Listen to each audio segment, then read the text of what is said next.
दोस्तों, एक वाक्य से, एक कहानी से मैं इस प्रोग्राम का आगाज करूंगा और 2 मिनट के लिए फादर आनंद को बुलाऊंगा। फादर आनंद, आप लोग सुन रहे होंगे, फादर आनंद के अभी चर्चा भी नहीं हुई, अभी बात भी नहीं हुई। एक आदमी जिसने अपनी जिंदगी को इंसानियत के लिए, मानवता के लिए सुपुर्द कर दिया। कोविड का काल था, जिस वक्त हम लोग अपने कमरे से नहीं निकल रहे थे, उस वक्त अबू हाशिम और फादर आनंद बनारस से चकिया हॉस्पिटल में खाना रख करके लेके आए थे बांटने के लिए।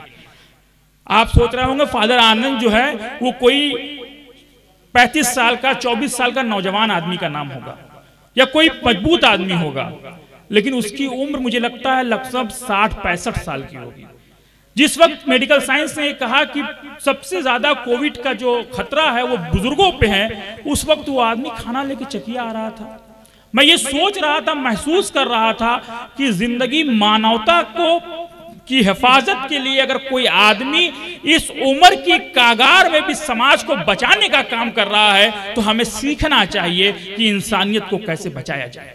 मैं उनको बुलाऊंगा, एक बार जोरदार तालियां बजनी चाहिए। मैं आपको तालियां बजाने के लिए नहीं कहूंगा, लेकिन आप एक बार जोरदार तालियां बजा दीजिए। मैं फादर आनंद से गुजारिश कर रहा हूं कि एक बार आए और 2 मिनट के लिए हमें बताएं कि मानव रक्त फाउंडेशन की क्यों आवश्यकता है, ये क्या काम कर रहा है। और मैं अपने मानव रक्त फाउंडेशन के नौजवान, काशी हिंदू विश्वविद्यालय के छात्र रहे और मानव रक्त फाउंडेशन के को पैदा करने की जो सोच दी थी गौरव सिंह राजपूत, जो बीएचयू के अंदर छात्र नेता भी रहे, मैं उनसे गुजारिश करता हूं कि फादर आनंद को एक साफा देकर और माला पहना के उनका स्वागत करें। जी जी, वही।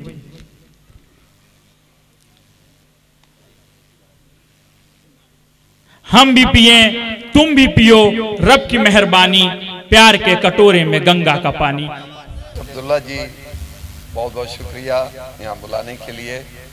इस खूबसूरत जगह पर आदित्य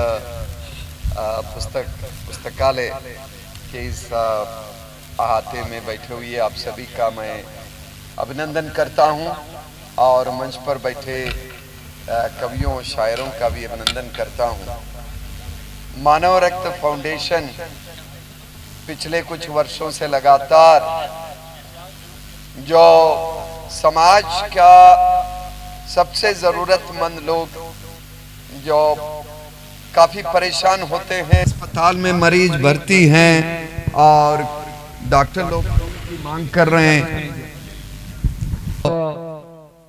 उसके लिए तमाम इंतज़ाम करने में, दौड़ धूप करने में लगे हुए हैं अबू हाशिम जी और अब्दुल्ला जी और तमाम कार्यकर्ता यहाँ चकिया में भी हैं। मैं उन सब का सम्मान करता हूँ, बधाई देता हूँ और मैं समझता हूँ कि आपकी मेहनत से का फल मिल रहा है समाज को बहुत बड़ी मात्रा में। कितनी जान बच रही हैं, कितनी जिंदगियां बच रही हैं, लोग ठीक होकर अस्पताल से अपने घरों में वापस जा रहे हैं। तो यह बहुत बड़ी सेवा है, बहुत बड़ा काम है और ये आगे बढ़ना चाहिए। ये आगे तभी बढ़ेगा जब समाज का हर व्यक्ति जिसके अंदर रक्त है, जिसके अंदर धड़कता हुआ दिल है, दूसरों की ज़रूरत को समझे। और हम सभी किसी न किसी तरीके से, किसी न किसी धर्म के, आध्यात्मिकता के लोग हैं। हमारा देश आध्यात्मिकता का देश है, लेकिन वो आध्यात्मिकता तभी वास्तव में आध्यात्मिकता होगी जब हम दूसरों के काम में आए। तो धर्म की सबसे खूबसूरत परिभाषा गोस्वामी तुलसीदास ने दी है, जहाँ उन्होंने कहा है, परहित सरिस धर्म नहीं भाई, पर पीड़ा सम नहीं अधमाई।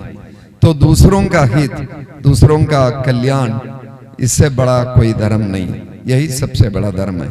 तो हम अपना धर्म निभाए, खून दे, रक्त दे, जो जरूरतमंद है उन तक पहुंच जाए। और ब्लड, रक्त, ये हमारे प्रेम का सबसे उदात्त आदर्श है, नमूना है। और जब हम खून देते हैं अपने शरीर से, तो हम प्रेम का सबसे सर्वोत्तम उदाहरण पेश करते हैं, नमूना पेश करते हैं। तो इसीलिए मानव रक्त फाउंडेशन के सभी साथियों को, आप सभी को फिर से बधाई देते हुए मैं चाहूँगा कि लोग कविता सुनने के लिए, शायरी सुनने के लिए बैठे हुए हैं, इस मुशायरे के कार्यक्रम को आगे बढ़ावें।